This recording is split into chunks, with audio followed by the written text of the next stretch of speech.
నేను కొత్తకోట మాట్లాడుతున్నాను. నిన్న ఉదయం 10 గంటల ప్రాంతంలో ఎస్ఐ కొత్తకోట గారు ఒక కేసు దర్యాప్తు నిమిత్తం కొంకుపూడి శివ అనే ఒక వ్యక్తిని, పాత నేరస్తుని పోలీస్ స్టేషన్కి దర్యాప్తు నిమిత్తం 41 నోటీస్ కానీ తీసుకొని దర్యాప్తు సహకరించమని పిలవడం జరిగింది. పిలిచే క్రమంలో ఆయన రాకపోతే కానిస్టేబుల్ ద్వారా తెప్పించాం, అంతవరకు వాస్తవం. ఈలోపు ఆయనకి బందోబస్తు ప్రోగ్రాం ఉండి కళ్యాణపురం వెళ్ళడం జరిగింది. మరలా ఆయన తిరిగి 5 గంటలకు వచ్చాడు. ఈ క్రమంలోనే సదరు శివ 2 గంటల ప్రాంతంలో ఇంటికి వెళ్ళి భోజనం చేసి మరలా 5కి వస్తామన్నాడు.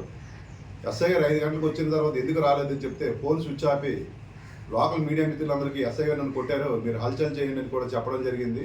ఆ వాస్తవాన్ని లోకల్ మిత్రులందరూ తెలుసుకొని ఎవరో ఏ విషయాన్ని రాయలేదు.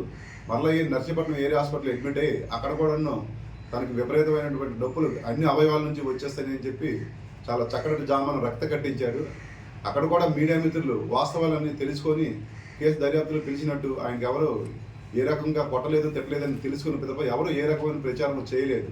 అయినప్పటికీ చిన్న చిన్న సోషల్ మీడియా ఛానల్స్ వాళ్ళ తాలూకు వ్యూస్ కోసం, రేటింగ్ కోసం అత్యుత్సాహం ప్రదర్శించి అవాస్తవాలను ప్రచారం చేశారు.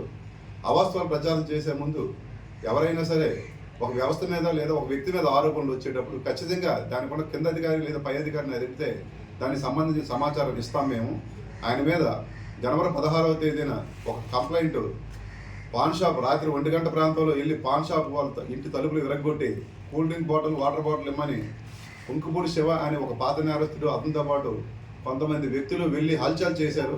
ఆ విషయం మీద పంచాయతీలో కూడా పెద్దల ముందు పెట్టి వాళ్ళకు క్షమాపణ చెప్తే ఏమని చెప్పి అడిగితే ఆయన కూడా చేయకపోతే ఆ రిపోర్టు మా దగ్గరకు వచ్చినప్పుడు అక్రమంగా ప్రవేశించి ఇంట్లో ఉన్న మహిళల మీద దాడి చేసి హంగామా సృష్టించిన వాళ్ళ మీద కేసు నమోదు చేసి దర్యాప్తుల భాగంగా పిలిచేటప్పుడు కొట్టారని చెప్పి దీని మీద అవాస్తవాలు ప్రచారం చేయడం జరిగింది.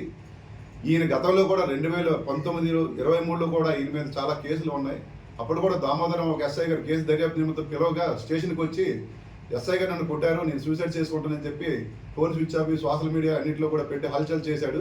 పోలీస్ స్టేషన్ పిలిచిన ప్రతిసారి కూడా ఈ రకమైనటువంటి ప్రవర్తన కలిగి ఉండే తత్వం ఆయనకు ఉన్నది. ఈ కేసులో ఎట్టి పరిస్థితుల్లో ఆయన కొట్టలేదు. ఆయన మీద 2019లో ఒక హత్యాయత్నం కేసు, SC/ST కేసు నమోదయ్యి 2018లో ఒక హత్యాయత్నం కేసు నమోదయ్యి ఉన్నాయి. అదేవిధంగా అక్రమ సావర రవాణా చేసే అలవాటు కూడా ఉంది. దాని మీద కూడా ఈయన మీద కేసులు నమోదయ్యి ఉన్నాయి. అతను పాత నేరస్తుడు. ఆయన ఏంటంటే ఎక్కడ ఏ ఫెస్టివల్ అయినా ఏ ఇష్యూ వచ్చినా ఆయన మిత్రులు వేసుకొని హల్చల్ చేసి హంగామా చేయడం అనేది అలవాటు.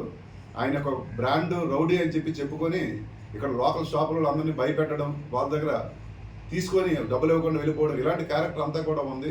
ఆ వ్యక్తి మీద ఎప్పుడైనా రిపోర్ట్ వచ్చినప్పుడు పోలీస్ స్టేషన్ పిలిస్తే ఈ రకమైనటువంటి హంగామా కూడా క్రియేట్ చేసేటటువంటి డ్రామా క్రియేట్ చేసే అలవాటు కూడా ఉంది.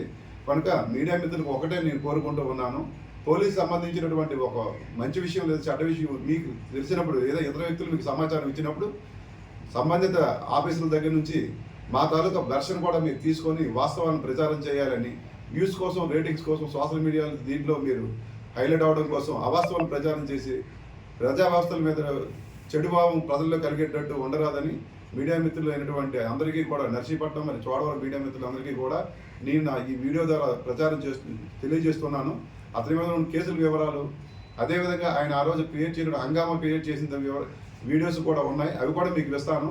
వాస్తవాలను మీరే పరిశీలించి అవాస్తవాలను ప్రచారం చేయకూడదనే దాని మీద మీడియా గైడ్లైన్స్ ప్రకారం, ప్రభుత్వం మీడియా గైడ్లైన్స్ ప్రకారం కూడా మీరు అందరూ ఫాలో అవుతారని మీ అందరికీ కూడా మనపూర్వకంగా నేను రిక్వెస్ట్ చేస్తున్నాను.